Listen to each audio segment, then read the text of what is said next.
In today's video, I'm going to teach you how to share Google Calendar on Android. We'll walk through creating an event and sending invitations so it appears on other people's calendars, all from your phone. Start by opening the Google Calendar app on your Android device.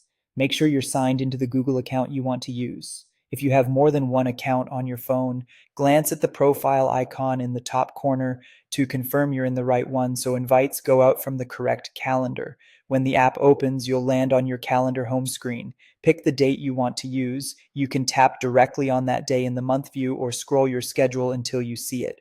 This sets the starting point for the event you're about to share. Next, tap the plus button in the bottom right corner and choose Event. This tells Calendar you're creating a standard event that can be shared with others. Enter the event details. Give it a clear title. Something like Test Day works for this example, so invitees know what it's about at a glance. You can adjust the time, add a location, and include a short description if you want to provide context like an agenda or meeting link. The more specific you are here, the fewer back and forth messages you'll need later. Now scroll down and tap Add People. Select contacts from the list or start typing to enter email addresses manually.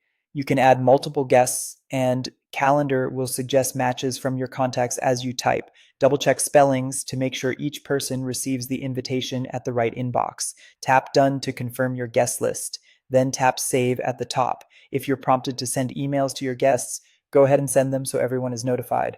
As soon as it's saved, Google Calendar shares the event with the people you added, and they'll receive an invitation they can accept, decline, or mark as maybe. That's all it takes to share an event from your Android phone. Quick tip, keep event titles and times precise, especially if invitees are in different time zones, and include any key links in the description so everything's in one place.